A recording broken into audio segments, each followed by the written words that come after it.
I found out today Oreos are vegetarian. This is the B Team intro song. Ow, that was my foot. Hey, everybody. I'm Garrett. I'm here with my buddy Million and my buddy Riley and my buddy Maisie in the back corner back there.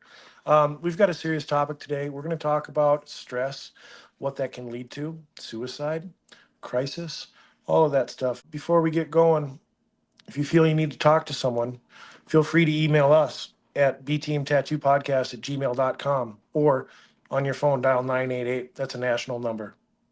Maisie had mentioned, suicide factors in what we do. And of course, you can't just search suicide factors for tattoo artists, but what you can do is you can search the suicide factor for creative minds. It was a really interesting statistic. For men, there's a 20% higher rate of suicide for that profession, for our profession, for the creative minds. 20% higher. Guess what the females is? 69% higher suicide rate for the creative professions. So it's not 69% of women commit suicide, it's 69% higher than any other profession. Wow. Again, don't quote my numbers on this. I'm not a statistician. I draw skulls. It is very real. Those stress derive from different things for different people, but for most tattoo artists, if you're an active tattoo artist and you're reasonably successful in any way, you're scheduling, you're booking appointments, you're dealing with emails, you're dealing with instant messenger, you're dealing with clients, you're dealing with tattoos, and you're running pretty ragged and burning the candle at both ends. On top of that, you probably have a life and a family, an apartment, a cat and a dog, and everything else to deal with on top of that. You throw in anything that disrupts those things and makes them worse, and categorically, you can't take it anymore. What are your guys' weaknesses? Let's get vulnerable. We're the B team. There's only 2 people listening. If you really want to hate something you love doing, try making a living at it. Yeah. As soon as you have to do it versus want to do it, it becomes a lot more difficult and a lot more challenging. We do everything. It's not just a matter of sitting down and drawing a skull or painting flash every day. There's so much more to it. And it is draining. If you're at year 5 and you don't like it, cool. You just go get another job. You start another career. You go work for the post office. But now, once you're 10, 15, 20 years into it, you've got all this time invested. It kind of leaves it like there's no other way out. Yeah, we're unhireable. We got tattoos on our necks and our hands. What are you going to do? The advice I give to people around that 10-year period is maybe it's time to recognize what problems you can eliminate in your life and what you can't. Recognize which ones to take care of and which ones to sit idle.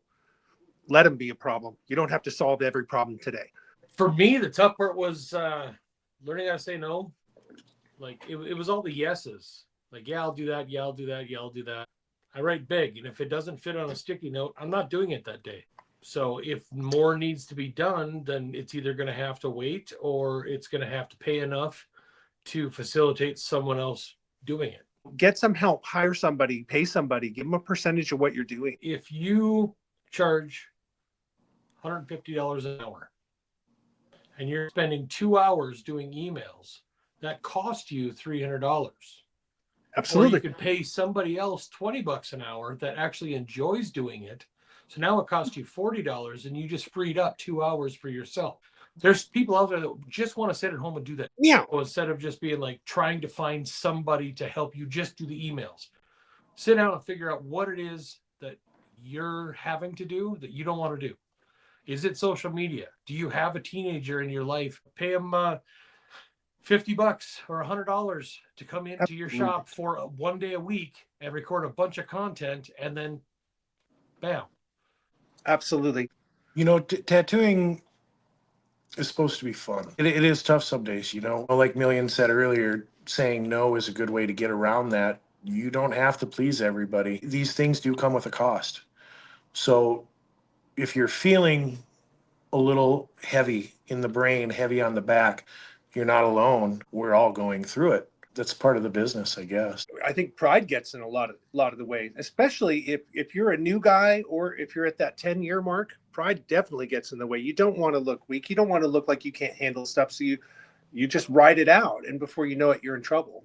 I just got to say out there, and I've said it before, I'm on the B Team podcast, no matter who you are, if you're suffering with a problem, if addiction is bearing down on you, if you're losing control because of the drink, if it's affecting your life, reach out, make a call. Suicide's the same way. If those dark thoughts are running through your mind, say something, do something, get some help, go to a friend, go to a psychologist, talk to somebody. You'd be surprised who your support system might be. The majority of artists, at least the people on the B Team, if you sat down and you really ripped into their tattoo and critiqued them, and you just said something as simple as like, man, I think you could have done better, they will want to cry. We're human. It's okay. You can cry. It's okay. I'm not gonna, but you can. What are some Yeah. of the activities you do to relieve stress? Get out, get some sun. For real. It does help. Vitamin D, I thought it was like voodoo magic. No, it's real. I draw. Nope, that doesn't cut it. Now, if I'm getting stressed to the point where Dana's noticing it, then it's go off and with the dog and disappear and be alone for a little while. Something a buddy of mine told me a long time ago, if you keep wanting change, but you wake up and do the same thing every day, you're not going to get change. Just knowing that you've got something spectacular and epic coming up, it really does help get through, the rest of that time. You'll grind for 30 days straight. As long as you see a light at the end of the tunnel, it's a little easier to get through. That's the reason that you incorporate your company. That's the reason that you get an LLC so you can get a credit card. That's the reason you get hooked up with the airlines with an airline credit card so you can get points, so you can get another ticket to go on another trip. And that's all just implemented into the business. That's the way it's supposed to be. Like, yeah, that's all great and wonderful if you could Yeah. afford it, but Well, you have to do it anyway. You're talking about suicide, depression, and alienation. That's how you get there, is if you can't match the energy of the work you're putting out with the downtime, you're in trouble. Million said, like if you have the money, if you want to have the money, you have to put that time in and you have to have that dedication and you have to constantly be working. And I think tattooers have a really hard time allowing themselves that downtime. It's really hard for me to say, like, I deserve to take today off. Like, it's a double-edged sword. You want to get better. You always want to be constantly growing your business and your clientele, your work, your art. It's really, really hard to find that balance. So whether you've been doing this, you're in your first year, or you've been doing it 20 years, the same problems are there. They're not going away. There's no way to alleviate them. There's just maybe different remedies or maybe a stronger remedy. the shine wears off of the new thing. It does. Yeah. But experiences, when you have new experiences, that lasts so much longer than new things. Real quick, Maisie, can you search what the suicide hotline phone number is? 988. That's so, not that you just knew that. You're like, oh, it's 988. Just talk to Lewis. He's usually on this time of day. Full disclosure, I have not had to use the number. I did get to tattoo it in a suicide piece. It says here 988 Suicide and Crisis Lifeline. We say no one cares a lot, but if you're feeling suicidal or depressed, give us an email. We do actually care. It's the only time we care. What is it?